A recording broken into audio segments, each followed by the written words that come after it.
You are watching DHTV from California State University, Dominguez Hills.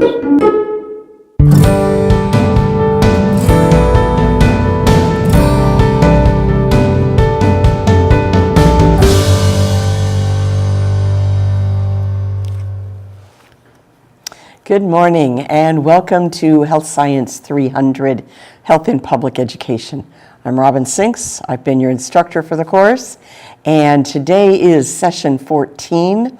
That is our last session of the semester. So what I'd like to do today is really a review of the semester, highlighting some of the key issues we've talked about, looking at some of the health issues that face teachers and staff working with kids in public education. And we'll spend some time going through each of those content areas that we've addressed throughout the semester. Before I get started, I do just want to make a couple of reminders. As we are at the end of the semester, you have one final discussion board that is due by Monday evening, 11:59 p.m., same time, and that is your course reflection. What are your 10 big learnings? I don't want factoids. I want some of those concepts that you are walking away with from this course. And how has your learning impacted your professional life and hopefully a little bit in your personal life? Next weekend, we do not have a broadcast, but the third exam will be made available. So at noon next Saturday until the following Monday, May 13th at 11:59. So once you do your course reflection and that last exam next week, you have completed this course. I do believe there are still 3 of you who have not sent in your verification of CPR certification. Please get that into me.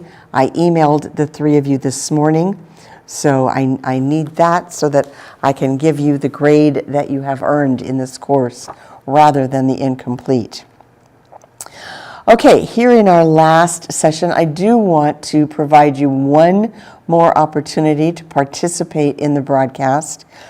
You can do so by phone, calling in your response, or by email. And there's our phone number. And coming next will be the email address. Those should be familiar to you as they've been up all semester. And here's my question for you, or actually a couple of questions. What have you learned about health issues in schools? Give me some of your big learnings. How has it changed what you think or do? What kind of impact has it made on you? So as you think about that question, I'm going to go ahead and start a review of the semester way back from session 1. Let's just look at that foundational information we started with. And first up was, what is health? What does that term mean? Remember that the World Health Organization defined it as a state of complete physical, mental, and social well-being, and not merely the absence of disease or infirmity. World Health Organization in 1947 started looking at the complexities of health, not just as a physical issue.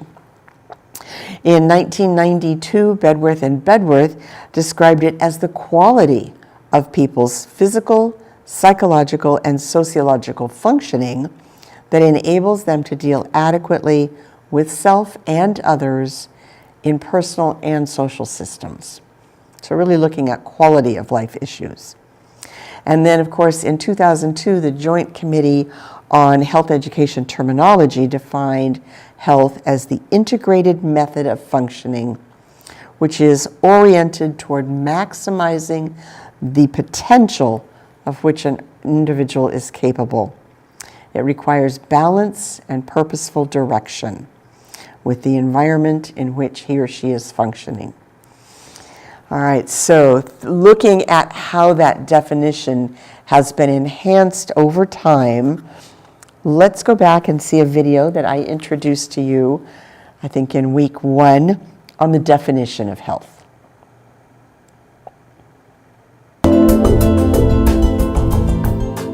I consider health a relative state of wholeness and balance. I believe that means balance of all internal and external forces. It's a kind of internal springiness that allows you to move through the world and not get hurt by all the things that have the potential to hurt you. If you're healthy, you can interact with germs and not get infections, with allergens, not get allergic responses, with toxins and not be harmed. I think all of us come into the world with that internal quality. It's up to us to learn how to protect it and enhance it. In my experience, people often use fear as a motivator to make positive lifestyle changes. If you have a serious health wake-up call or faced with some major medical or surgical intervention, often that is what catalyzes the change. But I don't think that's the best kind of motivation to depend on, because if fear subsides, so does motivation. I'm an educator, and I have great faith in education. I believe that if you present people with information in ways that they can understand and connect with their own experience, they will follow through and run with that. And I think that applies in areas of nutrition, physical activity, all of it. All right, so Dr. Wheel talks about wholeness and balance and how fear might motivate us, but it really doesn't sustain change. He does talk about the information being important, and then as we talked about in this class, it takes more than just the information, but it takes the ability to use that information. So we addressed a whole bunch of skills that we can help our students learn so that they can use that information for their health. When we look at the balance of our lives, we're really talking about looking at health in its 6 domains. So do you remember these 6 domains of health? Remember, the first we looked at was that physical health.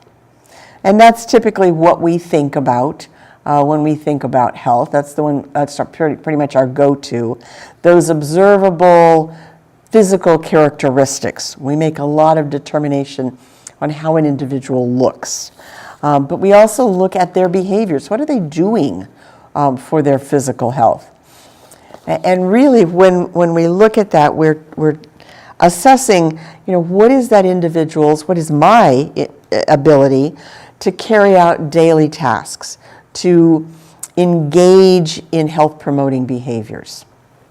So that kind of encapsulates that physical health. But remember, we know it goes far beyond that. Next, we looked at mental health or intellectual health. And that's really our thinking, how our mind works, the ability to learn and use information effectively. So that's interpreting, analyzing, and acting upon information. Striving for personal growth, dealing with new challenges effectively, recognizing the sources of influences over our behaviors and our attitudes, gaining new insights under changing circumstance. So that's our ability to adapt to where we are. Thinking. And then the next was emotional health. And that's where we have to deal with our feelings or our emotions. Recognizing and accepting those feelings, controlling stress, using a variety of coping mechanisms to deal with those emotions appropriately. And remember, the downside of not addressing our emotional health is that it will eventually have an impact on our physical health. Individuals who bury those emotions, who stuff them down, really do end up with physical manifestations of infection and disease. All right, so physical, mental, emotional. The next big one, recognized for a very long time, was social health. And that's really how we deal with friends and family, how we deal with other people. It's our ability to interact successfully, to maintain comfortable relationships, respect, and accept others.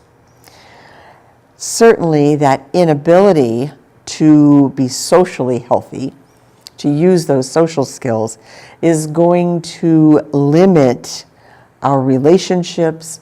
It will compromise our quality of life. So certainly something we need to recognize. The next component was maybe a little bit new for some of you, and that was spiritual health. Dealing with our spirit, our soul, whatever it is that you identify in your belief system. But basically what we are looking at is that an individual who is spiritually healthy is comfortable with themselves, with the quality of their interpersonal relationships, with the strength of their own value system, and they have some meaning and purpose in life. It's the capacity to integrate positive moral and ethical standards into relationships, concern for others, our connectedness to a larger reality. And remember, when we're talking about spiritual health, we are not talking about anything as far as religious practices or sacred terms. So this is much broader than a practice of a particular religion. And certainly we recognize that when our spiritual health is compromised, that limits our interactions with the world. When we have no purpose in life, that will certainly impact our activities and our relationships. So consider that. And then the sixth component of health that we looked at was vocational health. This too was one that maybe was a little new to some of you. It's our ability to collaborate with others, either at work or school. And remember that school is the work of our kids. It's our commitment to contributing our fair share to projects and activities. It's the ability of our work to make a positive impact on our community, on others. So certainly when we look at all of those dimensions or domains of health, that's what we want to keep in balance. We want each of those to be strong, to be moving forward, that intentional direction, so that we might be able to say, I am striving towards that state of health. But we also recognize that there are some determinants of health. Those determinants of health certainly have a contribution or influence how we proceed with each of those domains. Remember back in the late 70s, we were really looking at factors determining our health being genetics, our access to health care, the environment, but primarily our behaviors, what we were doing for our health. Each of those has influence on our health. And at that point we were thinking that certainly the most significant was our behavior. Then what we did is started to look a little bit more deeply at that and saw that some of that changed. Yes, those four still were relevant, but then we also introduced what we call social circumstance. And that has to do with our educational level, the communities in which we live, our income level, and how that certainly plays a part in determining our health. So we have to recognize that. And certainly, as each of you completed your journal entries throughout this semester, we looked at, the influences on one's health. And certainly those social circumstances play a large role. That access to medical care plays a significant piece in our health. and then, of course, our behaviors. And really, we continue to focus on that behavior component because that is what we as teachers have a significant degree of influence on with our kids as we talk about health. The Centers for Disease Control identified 6 risky behaviors. Those 6 priority behaviors really account for much of the disease, the disability, and the premature death in this country. And this really formed the foundation for what we talked about all semester: tobacco use, unhealthy eating, inactivity, alcohol and other drugs, intentional and unintentional injuries, and then sexual behaviors that result in STDs or unintended pregnancy. If we can do something with our students to help them understand those risky behaviors, get the information they need, and help them develop the skills to make some healthy decisions about those behaviors, we too then have an impact on our students' health. All right, so speaking about students' health, I shared with you a resource, Key Indicators of Well-Being. And that source comes from childstats.gov. And so I hope you will keep that website bookmarked for future reference. Every year they update that information. And what it does is it provides us with a snapshot of children across this country. It is national data, and certainly we have lots of other sources for state and local, but this gives us a reminder about kids in the country. It addresses the demographic background of children and how even with declining birth rates, we still anticipate, the growth of that child population for some time. We know that the Key Indicators also looks at family and social environments that children are growing up in, living with both parents, birth to adolescence, and looking at trends going through that. And certainly that was one of the sections that gave us a glimpse to that declining teen birth rate that we just talked about a couple of weeks ago. The Key Indicators also addresses economic circumstances. And that's looking at the percentage of children living in poverty. We know that overall throughout the country, we have a decrease in the last few years, but certainly each and every one of us can see the impact of poverty on kids in the schools in which we work. That has a specific impact on food insecurity and the lack of available, affordable, nutritious foods for our students, which we then addressed later on when we looked at nutrition and physical activity. The Key Indicators also keep an eye on how many of our students have access to health care. Right now, that's still pretty high, and that's a good thing. But we do know that that continues to be an issue that you will hear about in the media, and what is available to our families, particularly low and middle income families.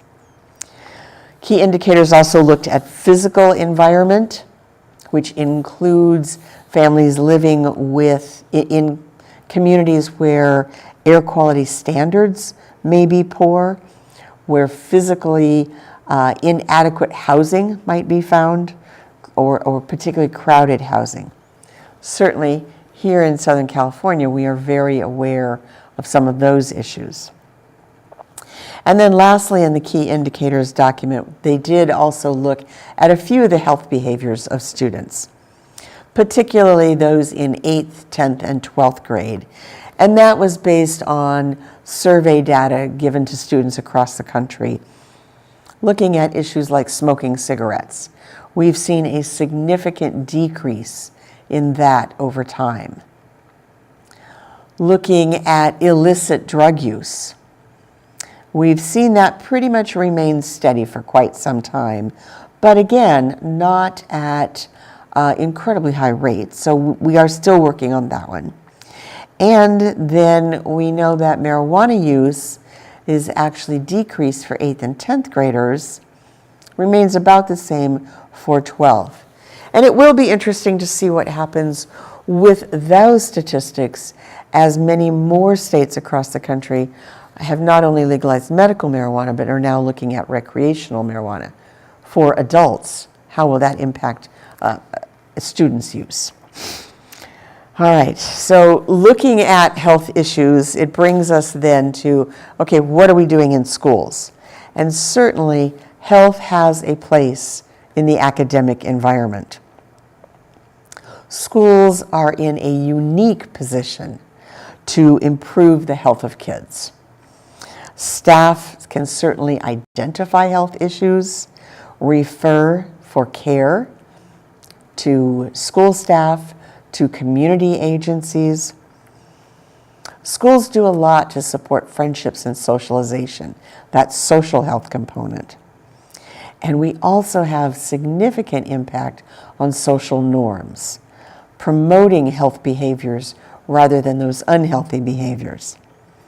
And you as a classroom teacher certainly have opportunities to provide instruction to students about those healthy behaviors.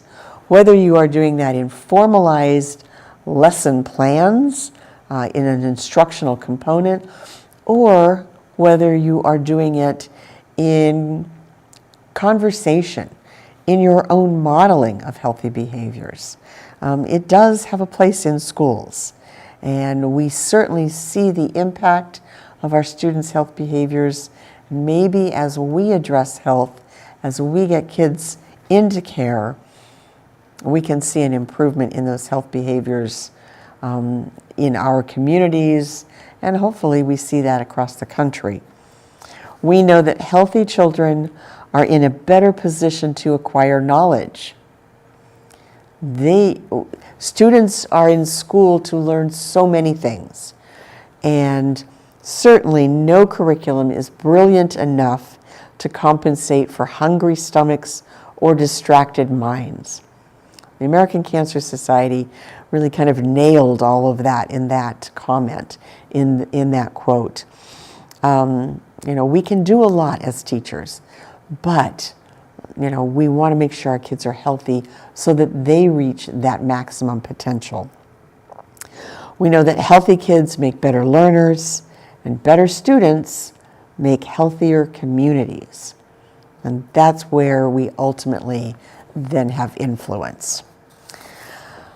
All right, so how do we do all of this? We say, I'm a single teacher in a classroom. I am the support staff to that classroom teacher. What is my role in all of this? And remember, that's when we started looking at the school as a system of support. And we talked about the coordinated school health model. And that's what your textbook had a great deal of emphasis on. And those 8 components. And we talked about that, I believe that was session 2, looking at those 2 education components, the 3 services, and then those 3 supporting components. How do we all work together to help our kids? We know that model has been around since 1987. It was recently updated in 2014, and so we've seen the diminishment of what we call coordinated school health, and we've seen now the focus on whole school, whole community, whole child.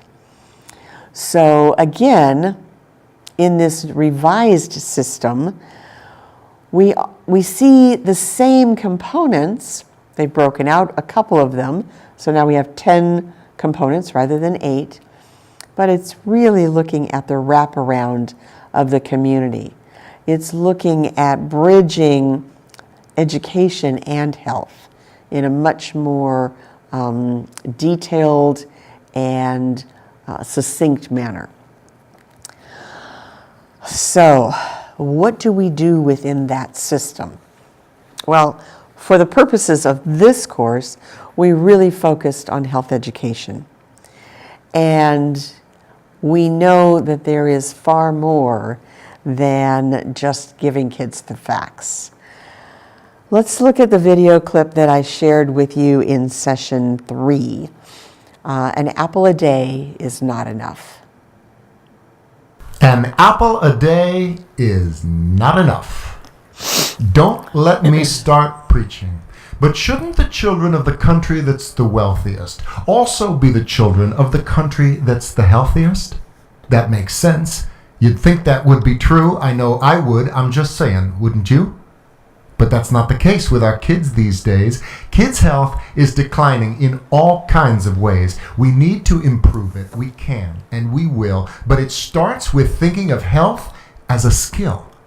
A 21st century skill that you practice. Practice makes perfect. The unhealthy can't hack this. We've got to teach our kids by example every day. And it's tough because people stop listening when they think they know what you're going to say. Like, drink more water. Eat more vegetables, especially the dark leafy green ones. Eat less sugar. Don't drink soda, especially the sugary caffeine ones. Stop watching TV. Go play outside. Go for a run or a walk or a bike ride. Get your heart rate up every day of the week. Chew your food more. Eat slower. Meditate. Sit still. Get your heart rate lower.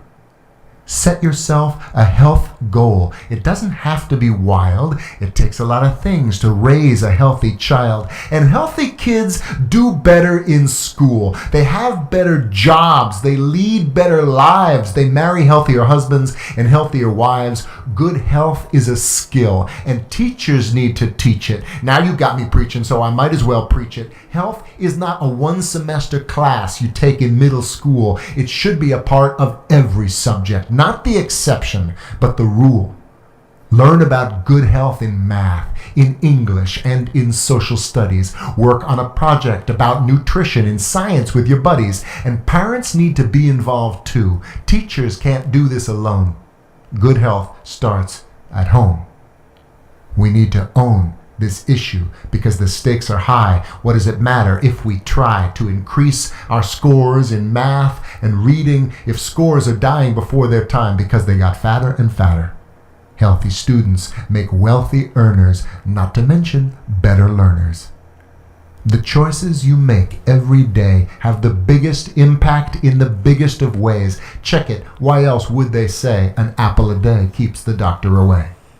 But new solutions to old problems, that's the American way. Who cares about keeping the water clean and pure? There isn't a problem if they can't sell you the cure. Don't keep looking for new technology to be your medical savior. Of course, it's easier to be saved by a miracle than it is to change your behavior.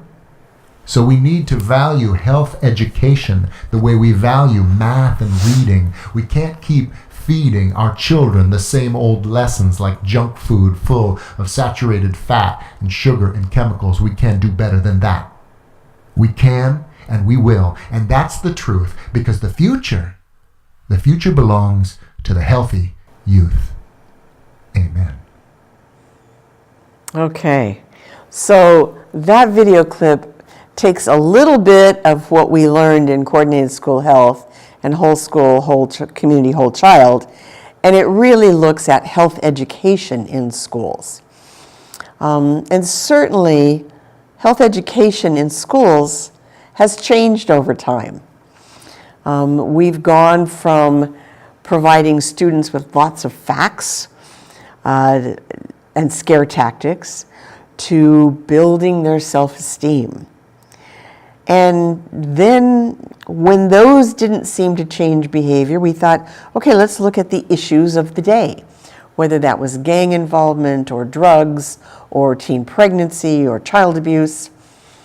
And while those issues were important, they didn't look at it in a comprehensive nature. And We were giving kids lots of information without the skills. So that's where we are today. It's really about building the skills. And that particular video highlights for us many of those skills. And we are very fortunate that those skills are clearly identified in the California Health Education Content Standards. The California standards are built on the national standards and really take a look at balancing information with all of the skills that our students need. And as that visual addresses it, we have to put a little bit more weight on those skills because of what they access. We also have that visual of the pyramid where we look at essential concepts or that information, that knowledge piece, as the foundation. But yet we don't see behavior change without analyzing influences and accessing valid information and more of the skills that we learned as we went along. So it takes all of that to really look at effective health education.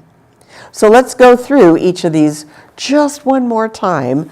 I really hope that they imprint upon your brains. Remember that bottom, that's essential concepts. Or in your text and in some of the national materials, you've seen that as essential concepts, core concepts. Remember, that was that functional knowledge. And there we go, core concepts, or in California we called them essential, the same. It's that information that we need, that foundational level. And certainly we need to remember that that information needs to be accurate, it needs to be current. And as you all reviewed a variety of websites, that's one of the criteria for evaluating sources of information. We need to make sure that that's current and accurate.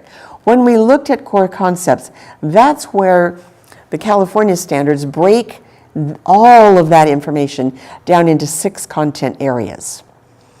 And so I had another visual for you that looked at each of those, what we called content areas, from personal and community health on. And I'll go through those as we review this semester. But let's look at all of these skills. Accessing valid information. You know, it's that visual of that book. Most of us don't get it from a book anymore, but it's our ability to access valid information, looking at currency, relevancy. What is the source of authority? Is it accurate? Does it meet my purpose? We also looked at analyzing internal and external influences. How we think, feel, our attitudes are certainly impactful on what we do. But also, so are those external sources. The media, our family, our culture. We have to look at those influences and ask ourselves the question, is this influence a positive one, gaining my health, pushing me forward, or is it an influence that impairs my health? We also started looking at interpersonal communication. How do we respond when others encourage us to engage in a behavior? Do we say, yes, let's go? Do we say no? Do we negotiate? How can we help our students learn effective dialogue that is health enhancing? We looked at decision making. Everything we do is based on a decision we've made. We may not think about that whole process, but with our kids, we have to teach them the steps of decision making, weighing the pros and cons of each possible behavior before deciding what to do. And then looking back and saying, was that a good decision? we can always change our decisions. We looked at goal setting, the ability to set short and long-term goals, developing a plan, implementing that plan, and then reflecting on it and adjusting it as needed. We have to explicitly teach goal setting to our kids. And as we go up that pyramid, now we get to practicing health-enhancing behavior. Sometimes we just want to skip straight to that one. But we need that foundational knowledge, those foundational skills, before we can actually engage in these healthy practices. Knowing the steps of a particular skill, being able to practice it until we feel competent and comfortable with it. Things like managing stress, first aid, knowing how to respond to situations. That's practicing healthy behaviors. And that's certainly where we want to get our kids to. Hopefully, as we get them to that point, they then can also be advocates for health and promote the health of others. Encouraging their friends, their families, to engage in healthy behaviors based on that information they've learned and their passion about being healthy. So that's the skills that our students need to leave us as we work with them throughout the school year and build on each of those skills as we address all the different content. So there's a lot that we do as teachers. And I do hope that those first 3 sessions really laid that foundation for you as far as what your role is as a classroom teacher with helping students deal with their health behaviors, the circumstances they find themselves in. And it kind of gave you a roadmap for how you can include that in your classrooms. What I want to do now is to take some of the comments that I see popping up on the screen about some of the things that you've learned in this course. So if you haven't had a chance and would like to, there are our questions of the day. What have you learned? How has it changed you? Whether it's changed your attitudes, your beliefs, or your actions. I'd love to hear from you. So first up, we have Sarah. Thank you for joining me today, Sarah, and for your participation throughout this semester. Sarah says her biggest takeaway concerning health in schools is the importance of recognizing student culture as it refers to student health. Wow. I now believe that culture and community culture experienced by a student is correlated to a student's personal views on health and implications for health concerns in their life. That those social circumstances, that's what we're really talking about. So that's how I've changed how I approach health issues with my students. First, by learning more about the culture they come from, the communities they live in, to better serve their health needs through a more family-centered practice. All right. Wow, thanks for sharing, Sarah. And I appreciate that, and I am glad that that's one of your big takeaways. Jonathan is also with us this morning. Thank you, Jonathan. Thanks for your participation. Jonathan says, no matter how well teachers are prepared to teach, educational progress will be profoundly limited if students are not motivated and able to learn. So Jonathan says, I learned about the 6 domains of health and how health behaviors directly impact academic outcomes. It's changed the way I think about my role as the teacher and the importance of using class time to connect and teach students the skills to improve health and wellness. Excellent. Thank you, Jonathan. I appreciate your comments and your takeaways. Kirk is also with us. Glad you are here. Kirk's statement says, I've learned that health issues are more complex than I initially perceived. At first, the word health to me implied mainly physical health. Now, health issues and the word health address a more dynamic approach. This approach includes social, familial, and spiritual health. All right. So yes, there's far more to it than we might initially believe. Thanks for your comment, Kirk. All right. And Jacqueline, what I've learned is that healthy nutrition at school is not that enforced. We know what it should be, and now you can look at what is. Since many children are seen eating chips and juice early in the morning, what I've done is to teach kids the types of foods that they can eat in the morning. And now every time the TKE kids are at school, they give the other TA and I their chips because they save them for lunch. I know they are learning and looking out for each other. All right, so they've identified a behavior that might not be so healthy, looking out for their friends, and delaying that particular food for a later time so they have a better start. Great, thank you for sharing. All right, and that catches us up on comments. So I hope more of you will also share with us your learnings that you're walking away with this course with. And while you might be gathering your thoughts on that, let's talk about some of the content that we addressed.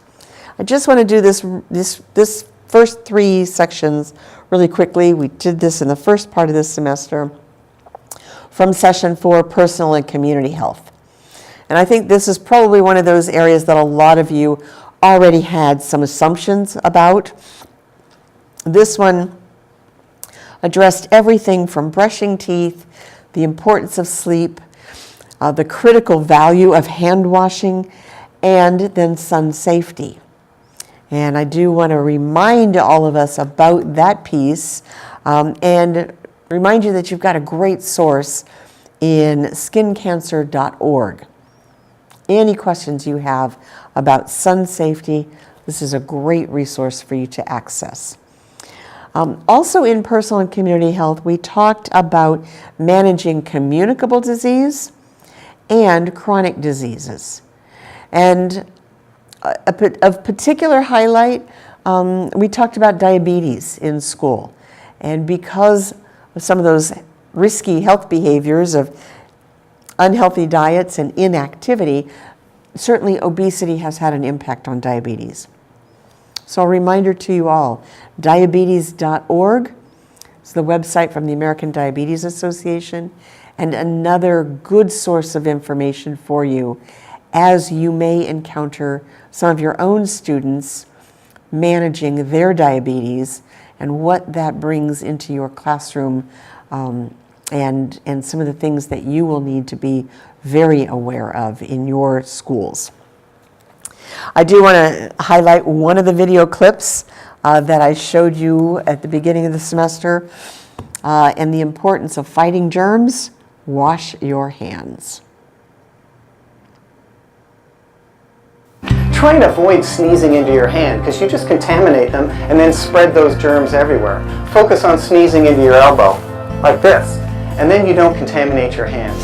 Turn on the water, wet your hands, apply a good amount of soap and lather up, and then focus on washing your hands for about 20 seconds, about the time it takes to sing Happy Birthday twice. Focus on washing the front of your hands, the back, in between the fingers, around the nails, and so on. And then rinse everything off. Use something to wipe your hands after that, preferably something disposable like a paper towel, and then use that to turn off the tap as well. If you get a chance, use that to also open the door to the bathroom as you're leaving. The best way to wash your hands is using running water and soap, but sometimes we don't have that available. So think about carrying with you a hand sanitizer. That should have at least 60% alcohol content. For more information, visit www.cdc.gov. All right, so don't forget that hand washing piece. All right, then we moved on to the next of the 6 content areas, and that was mental, emotional, and social health. Session 5, we defined mental health as the ability to perceive reality as it is, to respond to its challenges, and to develop rational strategies for living. And mental health is one of the issues that we recognize has a significant impact in schools. 1 in 5 children and adolescents may have a diagnosable mental health problem. 1 in 10 may suffer from serious mental and emotional disorders that cause significant functional impairment. So we need to recognize that while many of us think about physical health first, this is the one that can really interfere with a child's ability to maintain relationships, to succeed academically, and to succeed in life. But again, a diagnosis of mental health does not doom a child. Helpguide.org is a website that you can access for a lot of information on mental, emotional, and social health problems and direct you to sources of assistance. Another one that we highlighted during the semester was NASPOnline.org, or the National Association of School Psychologists. Again, a good resource specifically geared towards the school psychologist, but a lot of information there for us to readily access. Teachers are in that key position to recognize that each child is unique and learns in different ways, to teach and model respect, intrinsic motivation, and to establish an atmosphere that supports decision-making and problem-solving, positive communication, and conflict resolution. We have a great deal of influence here. We certainly need to show care and compassion in our classrooms. Listen to that child. Not only the words, the content that they share with us, but what's behind that. We need to connect with families. We need to possibly connect our students and their families to other mental health providers on campus and in the community. You as the classroom teacher do not have to do it all. You are not a mental health provider, but you provide the bridge to those who can provide that professional support. And it's all about knowing your kids. Remember the video clip, "I Wish My Teacher Knew"? Look at how this teacher really gets to know some of the issues behind her kids. It's hard to learn on an empty stomach, but nearly 7 million elementary school kids in America live in poverty. 15 million are eligible for free lunches. Many don't like to talk about it, but a teacher in Denver has found a way to get her students to open up. Here's Barry Peterson. What's your evidence for her being greedy? Third grade teacher Kyle Schwartz is used to telling her students about the world, but she wanted to know about the world they live in, where 93% of the students qualify for meal assistance. It's just this simple, powerful way to help kids advocate for themselves. She created a simple assignment where she wrote, "I wish my teacher knew that," and they filled in the answer.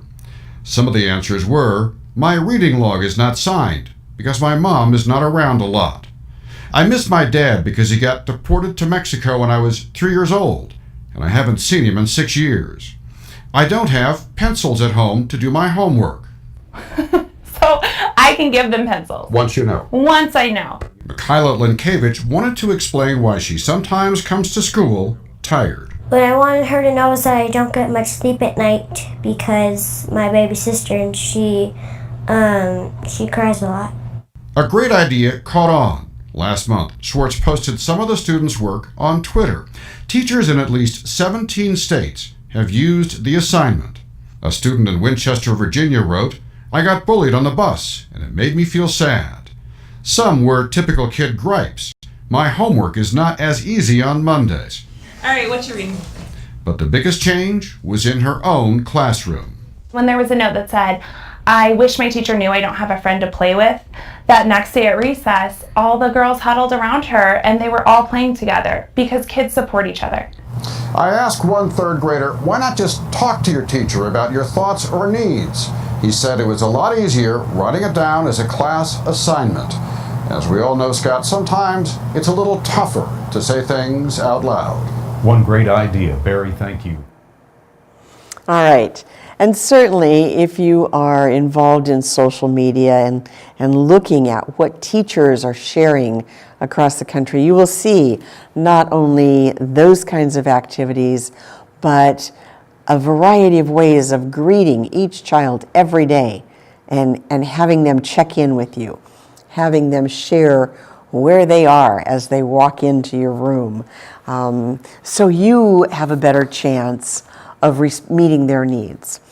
So keep in mind the mental, emotional, and social health of your kids. We then moved on to the third content area, and that was nutrition and physical activity. We spent a couple of our broadcasts on this one.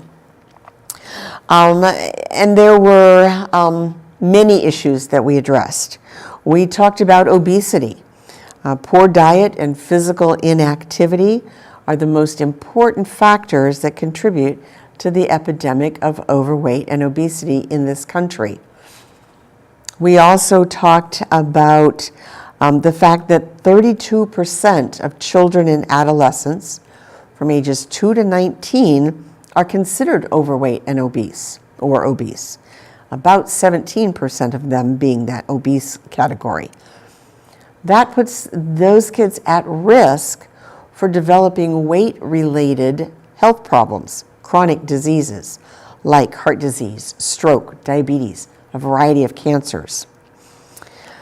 So certainly the obesity issue is one of the issues that we address in nutrition and physical activity. The other that we talked about was hunger and malnutrition.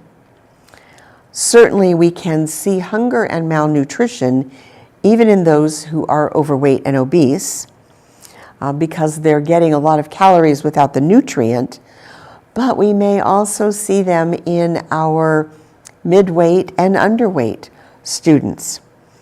It's that issue of those social circumstances, poverty, the cost of food, how we can manage the cost of food when so much of a family's income is covering the cost of housing. Remember that there are physiological and psychological implications for hunger and malnutrition. Certainly that increased nervousness, that irritability, a disinterest in what's going on because it's that hungry stomach that the Cancer Society identified as a barrier to those brilliant curricula. Remember that there is a difference between situational hunger and chronic hunger. And certainly chronic hunger having a much longer, more profound impact on students. When we talk about nutrition, we want to make sure that it is current and accurate. And so one of the things we addressed in that unit were the dietary guidelines for 2015-2020 and looking at MyPlate.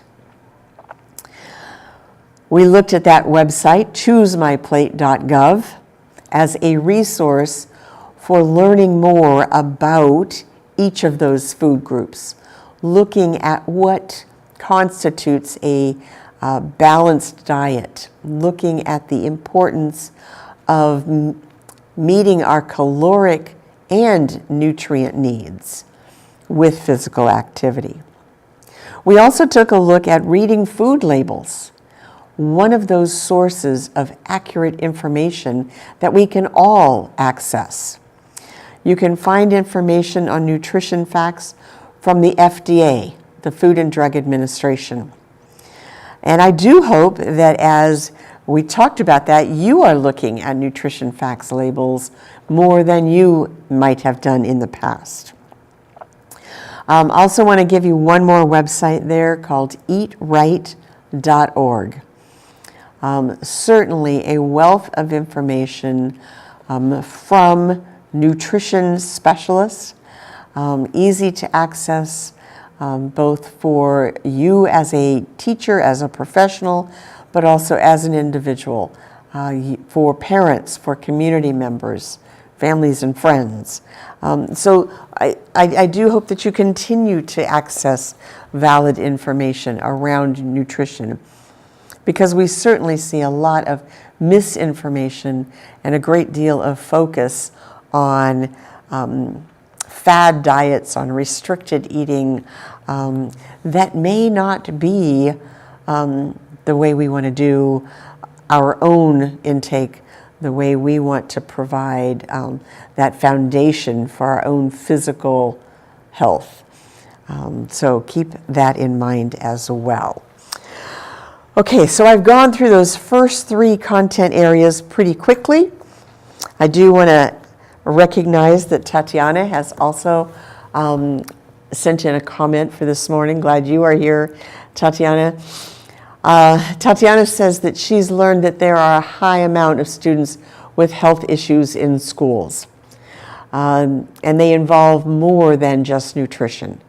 The emotional, the mental, the physical, environmental, and spiritual issues that we've kind of reviewed. So I'm glad that you've broadened your viewpoint. Because of this, I've learned that when dealing with students, there are a wide range of things I need to think about when it concerns their health. I've realized that some of their behavior not just extend from what's happening in their household, it could be what's going on in their environment, in their communities, or something that's happening at school. All right, yes, sometimes behavior gives us much more information underneath. I think it is best to either talk to the student and see if they're willing to tell you what the problem is, or talk to someone else that they can connect with, an administrator, somebody they feel comfortable speaking to. And hopefully we find out some of those causes behind their unhealthy behaviors and find a way to resolve it, work through that problem-solving scenario. All right, I am glad that that is something that you are walking away with, Tatiana. All right. Okay, so we've been going on for about an hour. I think it's time for a break. Time for you to take care of your health in its many domains.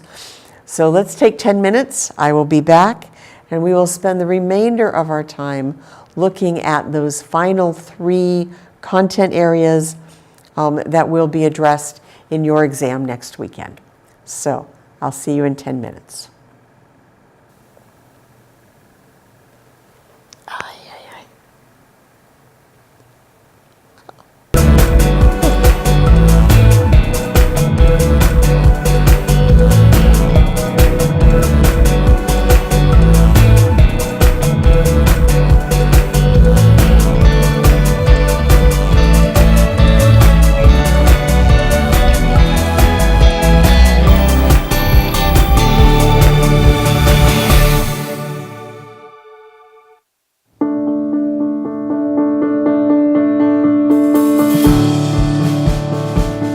Many of our brothers feel like they're a part of a family, whether it's the culture, color of the skin, or just being comfortable with other men. The bond keeps growing, and the brotherhood keeps strengthening itself through those means. The Male Success Alliance at Cal State Dominguez Hills is creating a genuine brotherhood. It does not force you to be anything. It does not require you to be a certain type of student. We're here emotionally, physically, and anytime a brother needs anything, we're going to be there. A lot of times, men of color aren't seen as professional, or you don't even see them in professional settings.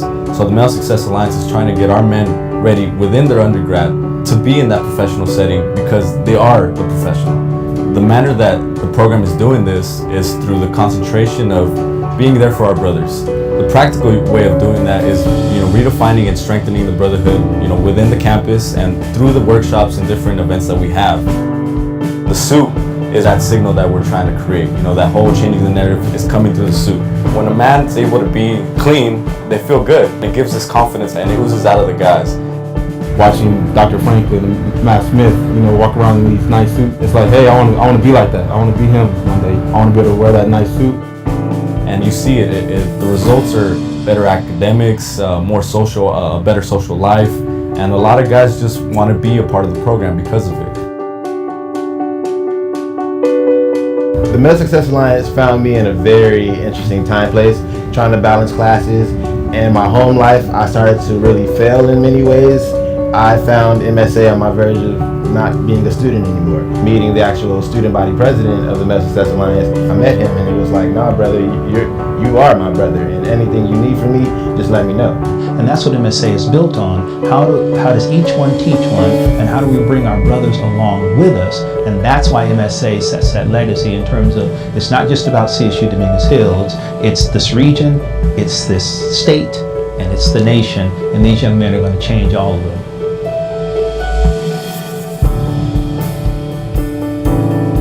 My name is Alex Guerrero, and I'm a Toro. My name is James Harris, and I'm a Toro. I'm Jordan Sylvester, and I'm a Toro.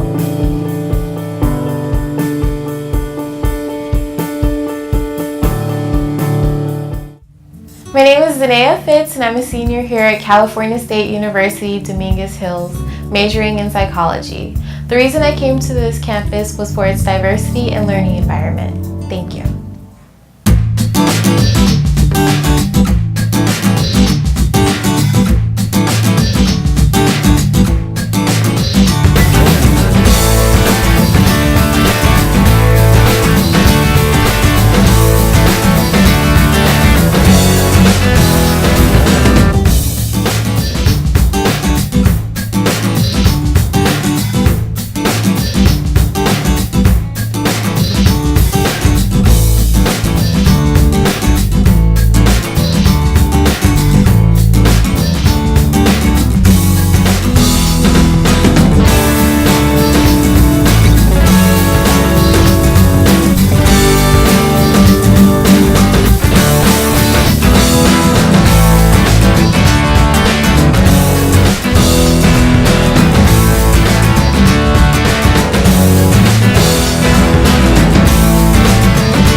Hi, my name is Mar Briones, and I'm a junior here at California State University, Dominguez Hills.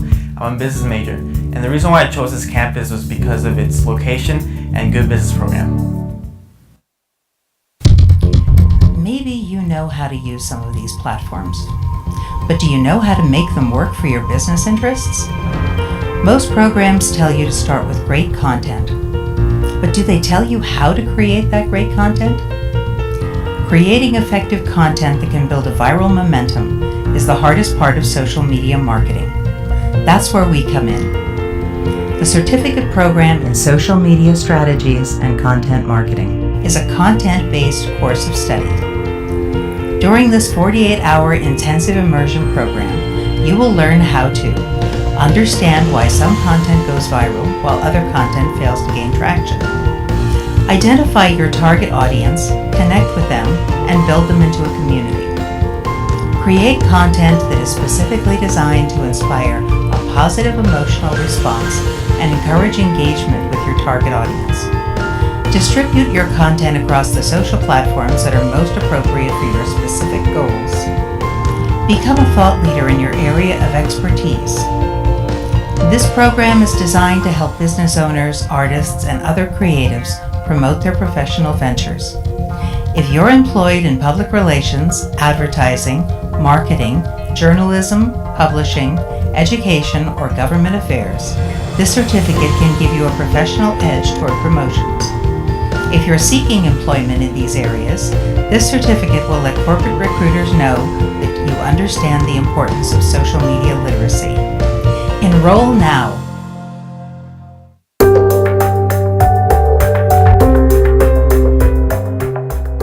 For a $250,000 equity investment in my company, in return you'll get 10%. How are we going to fund this? We are going to be a nonprofit organization. We are looking to the Gates Foundation to help us cover our costs.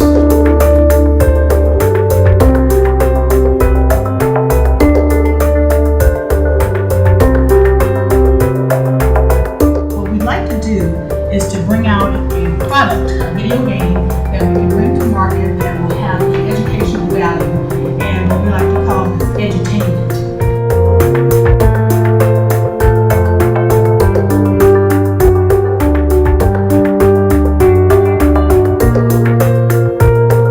Money is going to be used for retail stores, so 50% strictly for retail store inventory, another 20% for retail marketing support.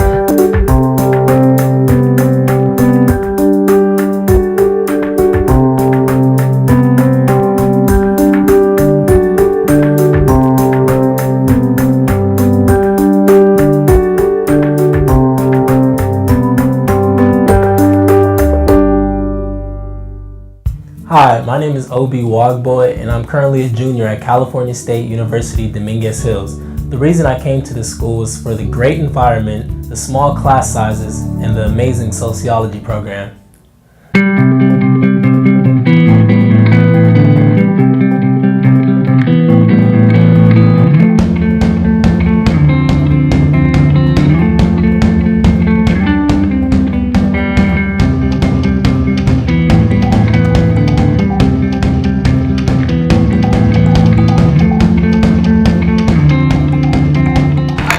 Officially welcome you to our campus, the campus of California State University, Dominguez Hills. I'm Dr. Hampton, and it gives me great pleasure today to welcome you to our very first STEM in Action event. All right, let the fun begin. There we go.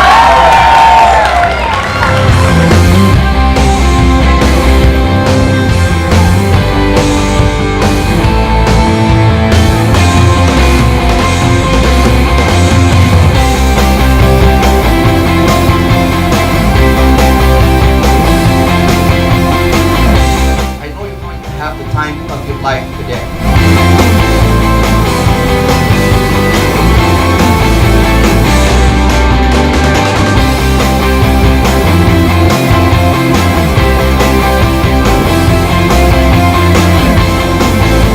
As I look at you, I look at the future doctors, the future astronauts, the future math and science teachers.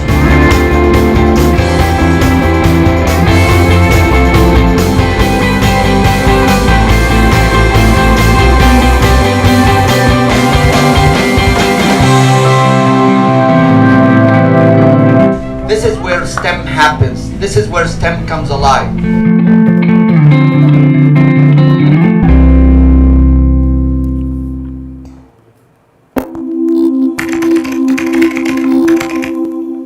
You are watching DHTV from California State University, Dominguez Hills. All right, welcome back to Health Science 300, Health in Public Education. We are on the second part of our 2-hour broadcast, and it is the last of our broadcasts for this semester. So what I'd like to do in our remaining time is to do a little bit of a review of the last 3 content areas that we addressed from sessions 8, 9, 10, 11, 12, and 13. This is the content that you will be assessed on in your third exam, which will be available next weekend, starting Saturday at noon, closing Monday at 11:59. So you're going to want to spend a little bit of time this week in reviewing the textbook, the notes, the broadcasts, and certainly there is a study guide posted for you on Blackboard, so if that is of any help to you, feel free to utilize that as well. Okay, so let's talk about that 4th content area, alcohol, tobacco, and other drugs. This was from sessions 8 and 9. It is chapters 11 and 12. And we started off really with some foundational definitions. What is a drug? A drug is any substance that changes the function of the body. So that can be anything from over-the-counter medications, prescription medications, caffeine, alcohol, tobacco, any of the illegal substances, a variety of the herbs that so many people are using now. And then, of course, the volatile chemicals found in paints and glues and many of our household items. Any of those count as a drug because it changes the way our body works. What we are particularly concerned about is drug abuse, and that is that chronic or excessive use of a drug. It can also be the intentional misuse of a drug. It's any kind of illegal use. And really what it boils down to is that drug abuse is detrimental to a person's health. Certainly, we in schools, and for many of you who are dealing with preschool and young children, think, well, that's not really what I need to worry about now. But I want to encourage you to think more broadly. We set our students up for how they think about substances, drugs, how they perceive abuse, how they understand some of the messages that are given around using them very early. The other thing is that we as teachers are in a position to identify some of the risk factors that are associated with adolescent drug use. And we need to keep in mind that academic failure is the risk factor most strongly associated with adolescent drug use. So anything you do to help our students succeed academically is a protective factor. It may reduce the risk of their involvement later on. We also know that friends who use drugs is the strongest predictor of adolescent drug use. So certainly that encourages us as teachers and in conversation with parents to make sure that we know who our friends associate with. We know what's important to their social structure, and certainly can really talk about the importance of friends and what a good friend looks like and how to keep those friends. So academic failure is the most strongly associated with drug abuse. Friends is the strongest predictor of. Okay, so we talked about a lot of substances when we talked in this particular unit, in this particular content area. The one that we highlighted probably more are what we consider the gateway drugs, and those are tobacco and alcohol. Gateway typically refers to those substances, in particular those two, that may preclude the use of stronger, more addictive, more damaging substances later on, even though those two count in all those categories.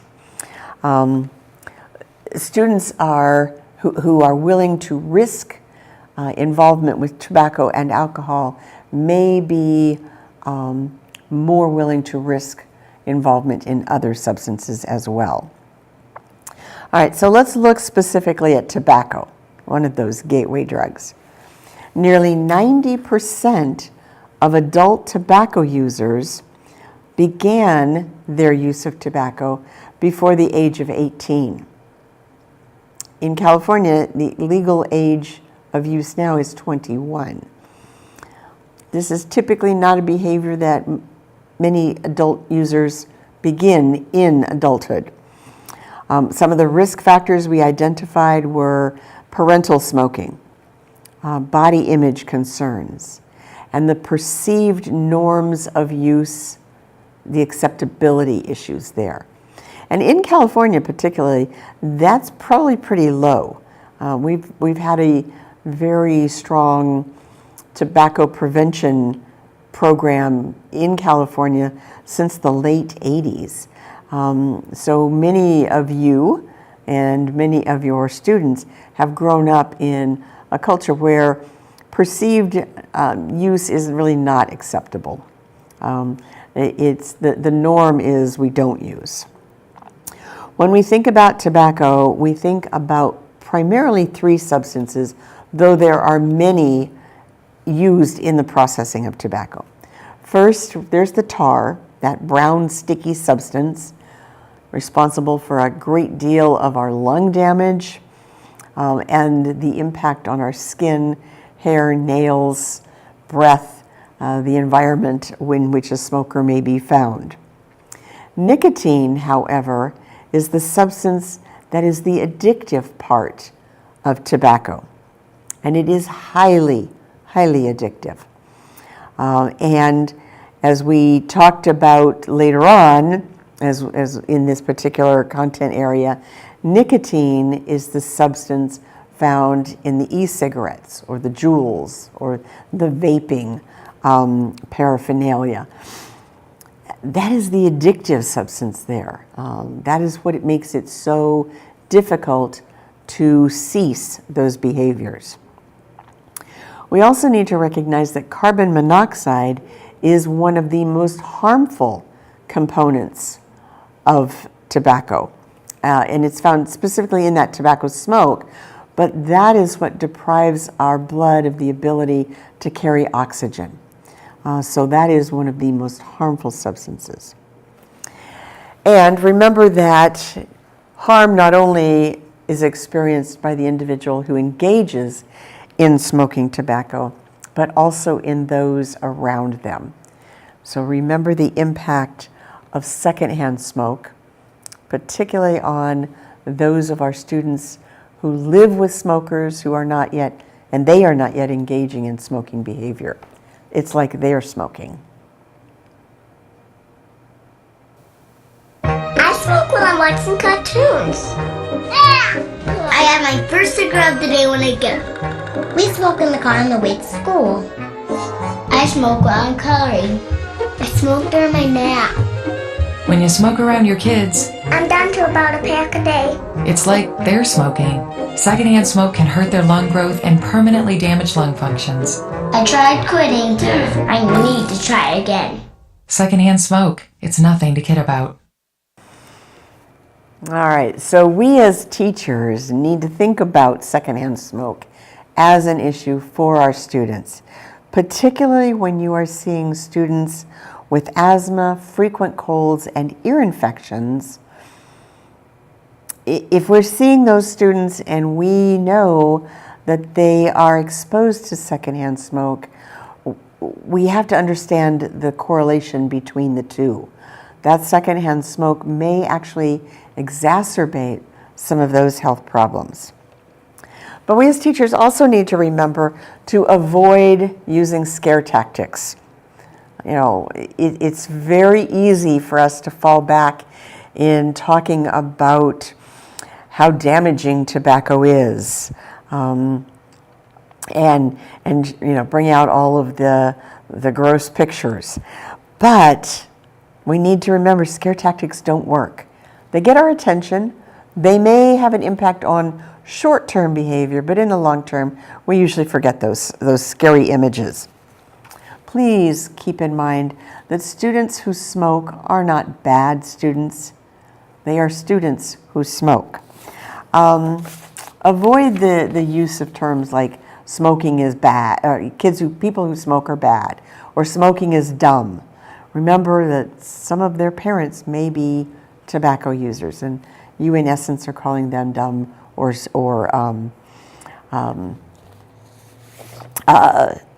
bad. You're labeling parents. Remember that with kids, we do not want to focus on long-term consequences of tobacco use. They don't see long-term. So when you're talking about dying from cancer, that's not going to resonate with the young very well. For any information you might want to get on tobacco, there are many great websites. I do want to remind you about cancer.org. Cancer.org is the American Cancer Society's website. Tobacco prevention is one of their overriding issues.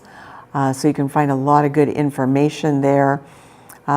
Just as kind of an aside, the other issues that cancer.org is particularly focused on is nutrition and physical activity in the other content area that we talked about right before break. So a good resource to have.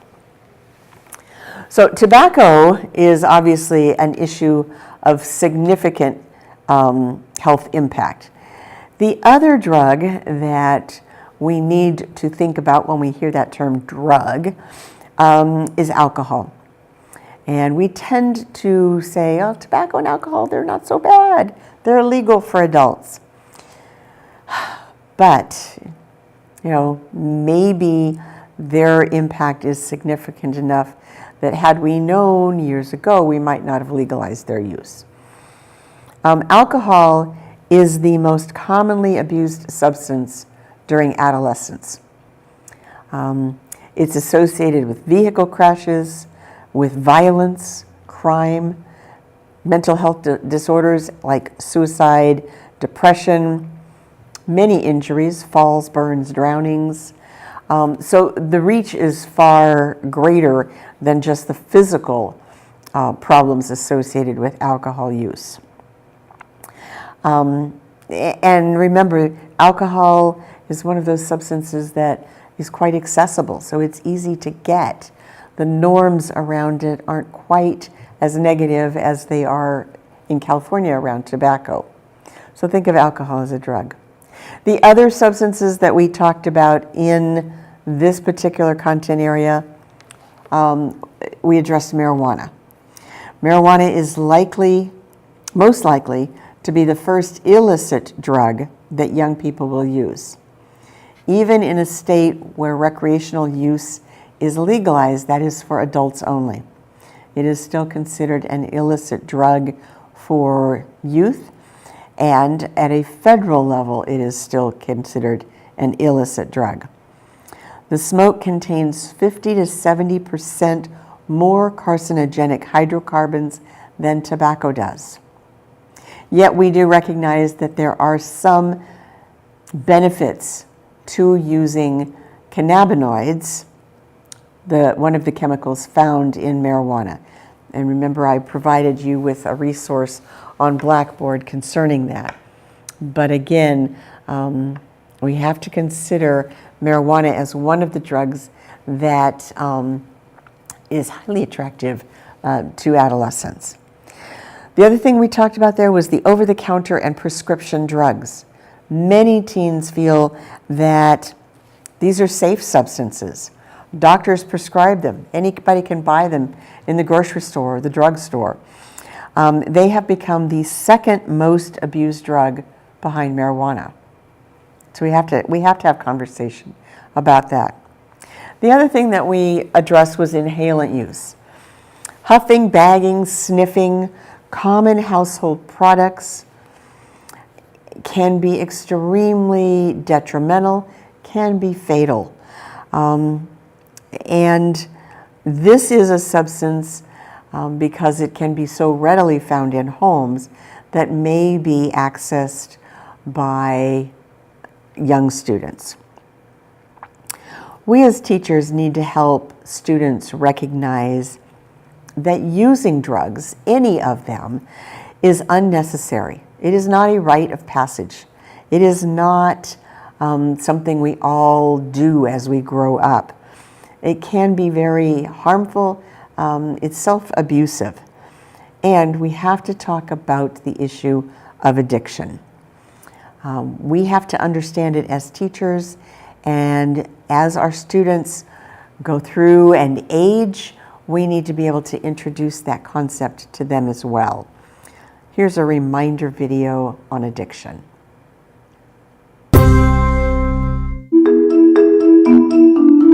The best medical definition of addiction talks about the physical and the psychological aspect of it.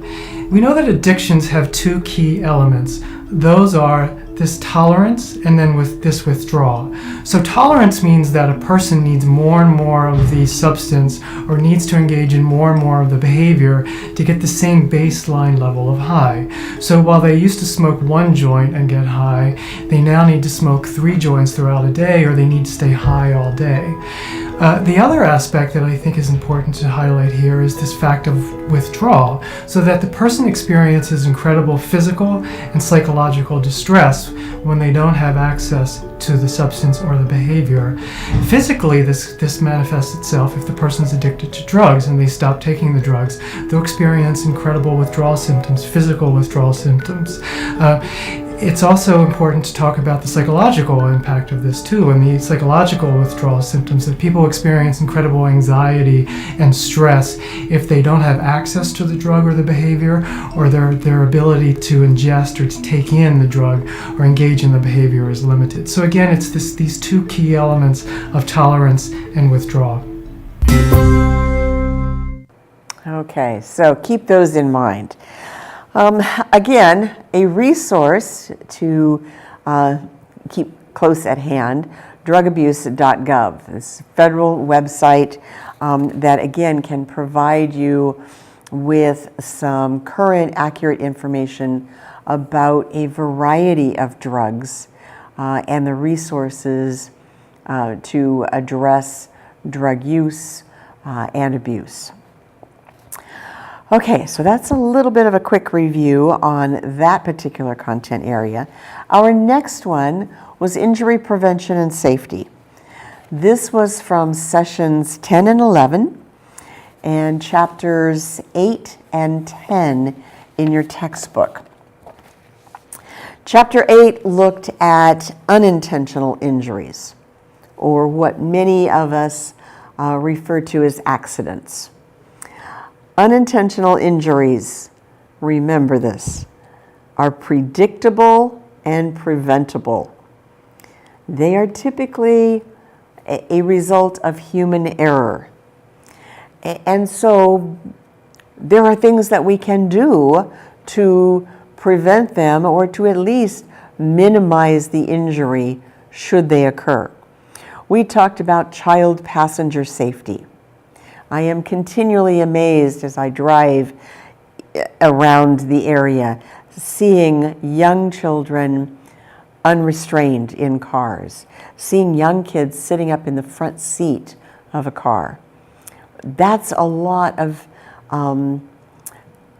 potential for us to make an impact with parents when we can share with them what the law says about child passenger safety, but also the importance of it.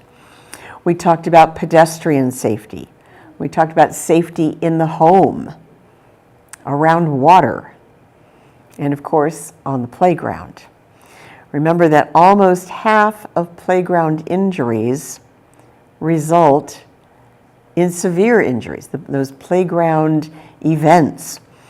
Almost half are severe injury.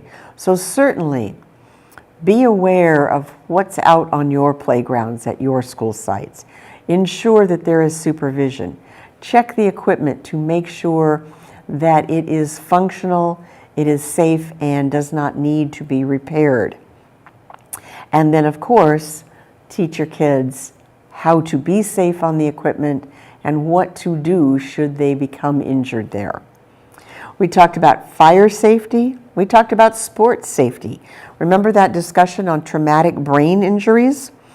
Those bumps, blows, jolts to the head. And then, of course, we talked a lot about motor vehicle injuries. That is the leading cause of death and injury to young people. So that means that they are passengers in those vehicles for the most part. Children are certainly susceptible to a variety of unintentional injuries for a variety of factors.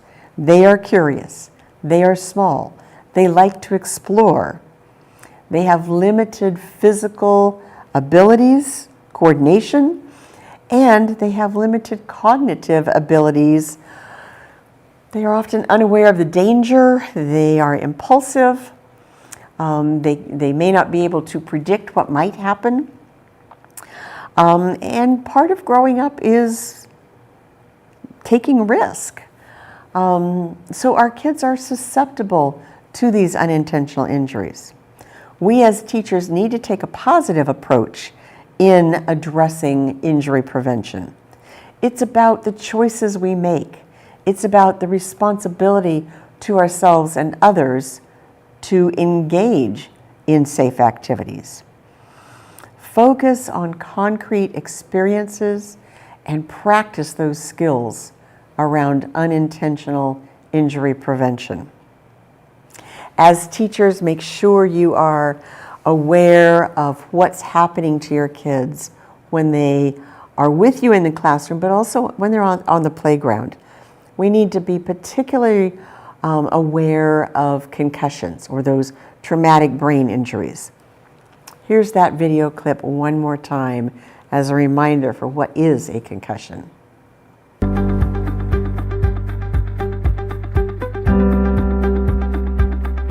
So let's talk about concussion. Concussion is one of those things that I think many people don't have a lot of basic knowledge about and just have heard from their past, oh, don't let someone fall asleep after they've hit their head. Again, a concussion is an injury to your brain, and it typically happens from a blow to your head. Many of these occur actually in young people under the age of 18, probably at least a third of concussions. And again, those are mostly sports-related incidents. A blow to your head that causes significant headache, dizziness, nausea, vomiting, and more severely, loss of consciousness are all signs potentially of concussion. Now, it is fairly rare, probably only about 10% of the time, that you actually lose consciousness with a concussion. So you do not have to have a fainting or a passing out spell after the head injury to be termed a concussion. Again, the most common symptoms: headache, dizziness, nausea, hard concentration ability, and even potentially some amnesia can occur also. Now, these are pretty significant. Typically, to be diagnosed with a concussion, you really should seek a medical attention. With anything severe, go to the emergency department.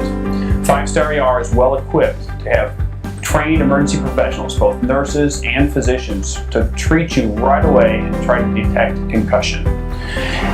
Now, with concussions, it does not need to be diagnosed by any imaging test like a CAT scan or an X-ray. A concussion is a diagnosis typically by the symptoms and the mechanism of injury. What do you do after you've had a concussion? Well, this is probably the most important point of this discussion. Is typically with young people in the summer playing sports, you should sit them out. So when in doubt, sit them out is the phrase that the CDC uses for concussions. Any signs of concussion should be definitely discussed with the parents of children or the team coaches and trainers. And until they've recovered fully from their injury, they should sit out and not participate in any contact type activities. All right, so a good reminder to us. And part of all of this is the importance of adults supervising, particularly the young children and those children who are trying to engage in activities that maybe push their limits just a little bit. We want to make sure that we can prevent as many injuries as possible and that we can reduce the risk or the impact of those injuries should they occur. One of the websites that we highlighted in this particular unit was the children'ssafetynetwork.org. Children's Safety Network has a variety of unintentional injury topics that you can easily access and get more information on. So take a look at that one. All right, the flip side of this coin was the intentional injury. This is what we often refer to as violence. And when we talked about violence, we need to remember that there is so much more beyond the immediate act of that. Research has confirmed that students who have experienced trauma, which could be from natural disasters, divorce, chronic exposure to violence, are more likely to exhibit attendance problems, frequently be suspended, may often have failing grades, perform below grade level, perform poorly on standardized tests, and they may have limited concentration or short attention spans. The trauma associated is not just the immediate occurrence of an event, but what that does to a child's brain. That intense impact may last for years and really impacts how that child responds to many things in life. So I certainly want to encourage all of you to look more at what we call trauma-informed practice. What's going on with trauma-informed practice in schools is significant, and it's really recognizing that it's not just the event that happened, but our brain's response to that event that may be imprinted neurologically for years to come. Under intentional injury, we did talk about child abuse, that physical, emotional neglect, and sexual abuse of children that are defined in California Penal Code. Remember that we as teachers are to report when we suspect abuse. We do not call parents. We are not responsible for the investigation. All we have to do is to report our suspicions of abuse. Sometimes children will tell us outright what has happened. And in that situation, we also, in addition to doing the reporting, we have to work with that child around their disclosures. I want to show you this video one more time as a reminder.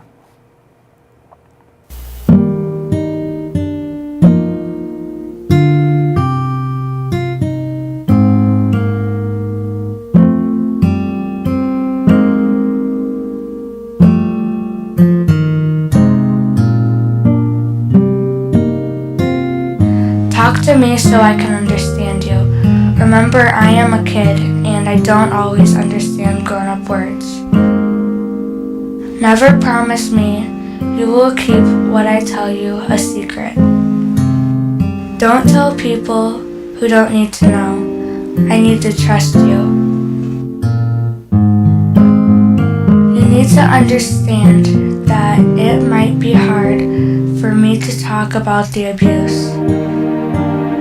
Someone might have told me not to tell, or threatened to hurt me or my family if I do tell.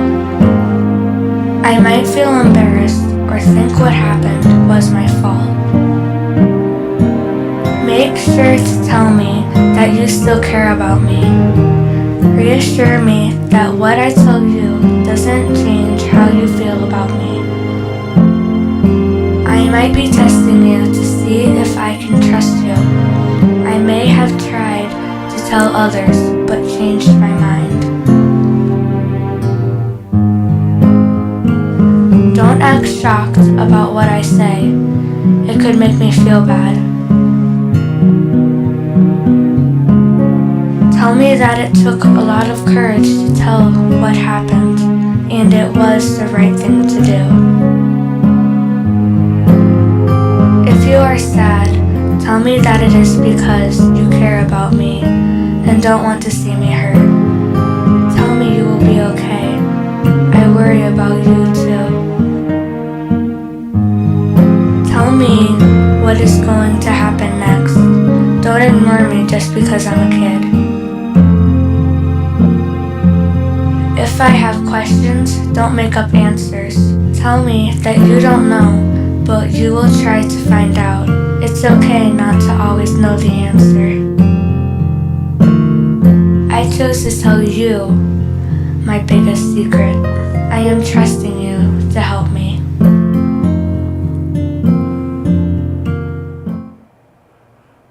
right, some important things to think about when dealing with the disclosures of abuse. We also talked about bullying, and that was addressed in chapter 10 in your book. Remember, bullying is aggression, is violence. Bullying is not a rite of passage. It's not something all kids go through. It's not something we have to learn how to deal with. There were 3 types of bullying that we really looked at. Physical bullying, the hitting, the kicking, the pushing. The verbal bullying, the name calling, the taunting, and then social, or it's also called psychological or relational bullying, which is the manipulation of peer relationships.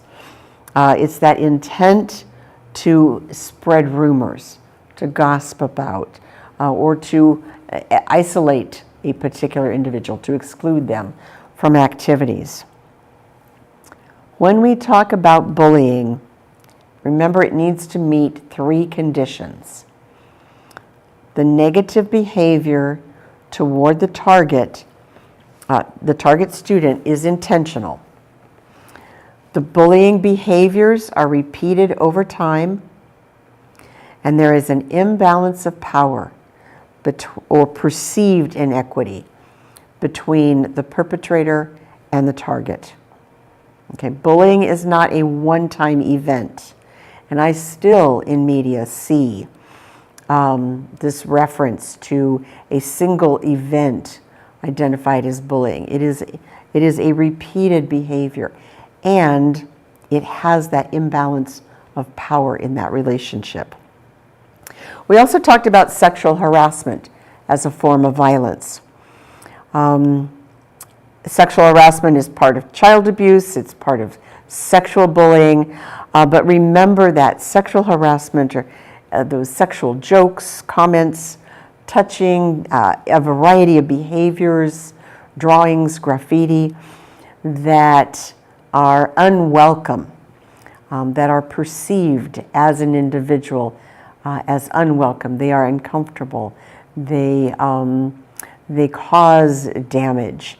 And sexual harassment, bullying, and child abuse require our immediate attention as a teacher, as an adult working with kids.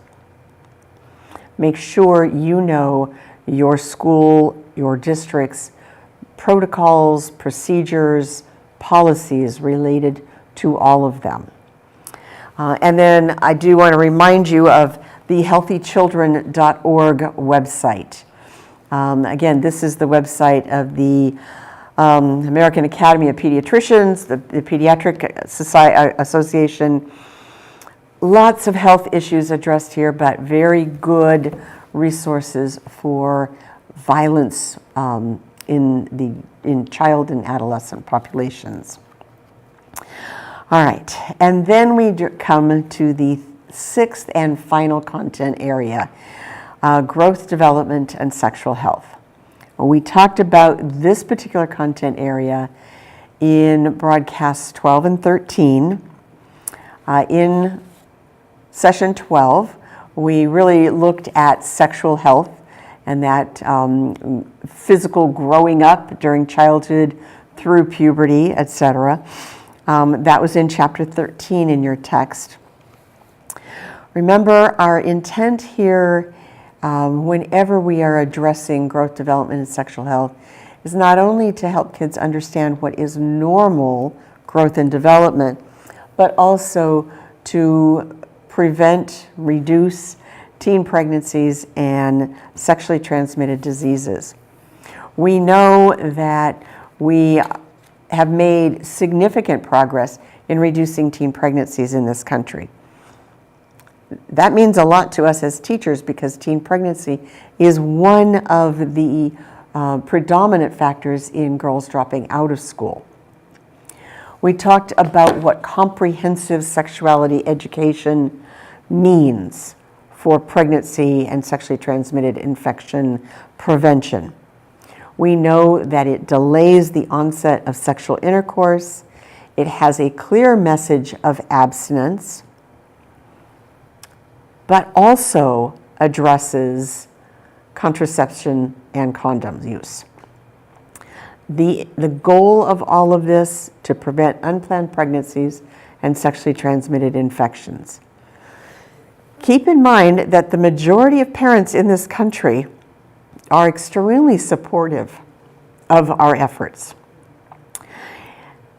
Comprehensive sexuality should never replace the role of the parent, but we work in concert. We are a supplement to what parents do with their kids. We do not replace the messages that parents send their kids about abstinence, reducing the risk of pregnancy and STIs. Remember that you as teachers should always teach the approved course of study for your grade level. Talk to your administrator, talk to your master teacher, talk to those teachers who are teaching the kids in the same grade level. Find your resources. Remember that Advocates for Youth is a great website to learn more about comprehensive sexuality education and how it differs from abstinence-only education. All right. One of the big issues that we talk about in this content area is the importance of families. And we as teachers need to remember not to be judgmental about the various types of families that our kids come from. They can certainly have a variety of family structures. We also need to be aware that some of our children do not have a mom or a dad, a mother or a father in their household. So broaden your language about issues, projects, conversations around Mother's Day and Father's Day. Maybe switch over to the term parents, because there are lots of people filling the role of parents. And remember that we talked about all of these different family structures, and they were highlighted in a fairly lengthy video that addressed all of the types of families. And we're not gonna show that last video, production staff, because of our time, but you can certainly go back to broadcast 12 and review that discussion of families and see that video clip again. Okay, so then the other part of that content area is chapter 14. And this was not so much an instructional unit that we may include in schools, though we can certainly address it, but that is the issue of loss, grief, and death. All of our students, at some point in their lives, some earlier than others, will experience a significant loss. They will experience death, and they will go through the process of grieving. So loss, grief, and death are addressed in chapter 14.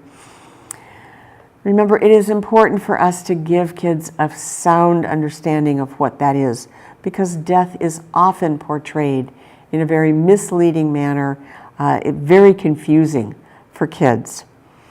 Remember that we as teachers need to keep our personal values around death experiences in check.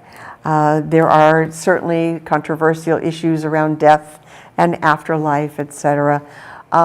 What we really want to focus on is being supportive to our students, helping those who have experienced that loss or death, and helping the class environment be caring, supportive, and helping our kids learn empathy and sympathy. So keep that in mind as you think about that whole process of growth, development, and sexual health. All right, we've come to the part in our broadcast that I usually provide you with some additional websites, some reviews. I do want to highlight just a few for you very quickly. I know you've already done your website review assignment, but here's some insights as to some current issues that you might want to keep tabs on. So if we could go to my desktop for this.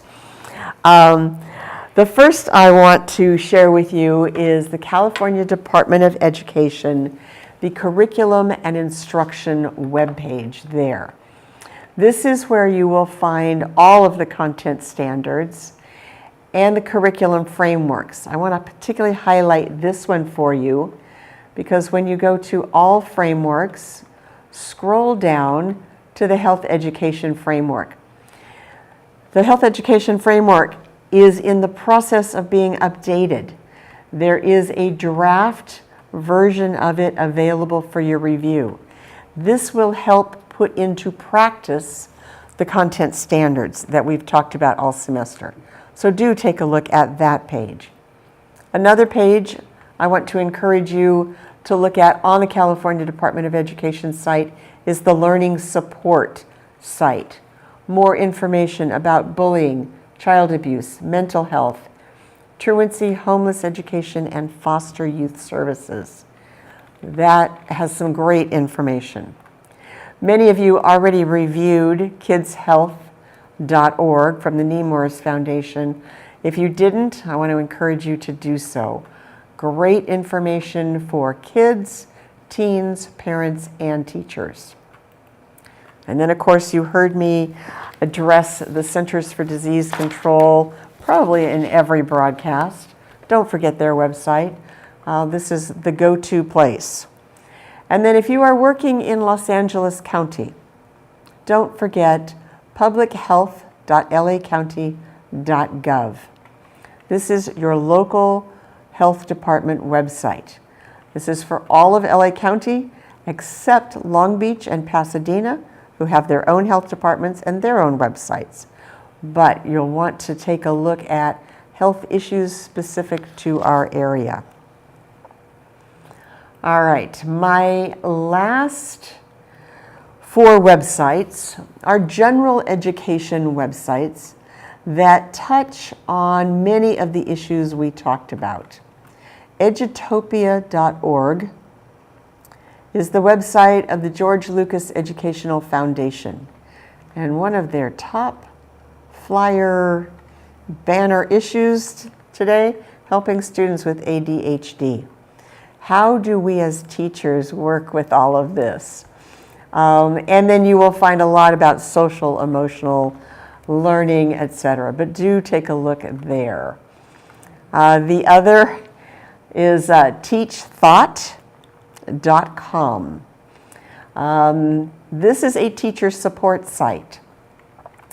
Everything from lesson design and essential questions, 21st century thinking, lots of good tips, quick resources that you can access. So I want you to take advantage of this one. And then there is Education Week. This is a newsletter you can subscribe to. It is no cost, 2-week free trial. You can get their e-newsletters. Again, what's happening across the country in education with students. So you might want to consider taking a look at this website as well. And then my last website for you is teachingchannel.org. Teachingchannel.org, again, teacher support. And the nice thing about this one is that there are many video clips posted here so you can see teachers in action. Taking on culturally relevant real-world learning. This one focuses on social justice and equity. Health is one of those issues. And as many of you reflected in your journals, we need to recognize cultural backgrounds of our children, our families, our communities. Lots of focus on beginning teacher support, early career actions that you can engage in. You'll find some issues about some of the current big issues in education. Growth mindset is one of those. So you can explore here. This has a lot more to do with your actual instructional technique, from feedback to assessments, formal and informal. But do explore all of this. Lots of videos, lots of topics that you can focus on. And sometimes those visuals are really powerful. So there we have it. Some additional resources for you to consider. I know in all of your classes you are provided with those additional resources. And you think, how am I ever going to have time to spend with these? But know that they are out there. If you have questions, you certainly know how to access valid information. Remember that CRAP test when you are searching for any additional information on any of the topics in any of your coursework or your professional career. I do want to take the last couple of minutes as my final reminders. I did this at the beginning of our broadcast, but I also want to remind you this is last couple of opportunities to gain some more points for your grade. The discussion board is due Monday evening. It's your course reflection. What are those big concepts you've learned this semester? How do they impact your life in a professional way as well as in a personal manner?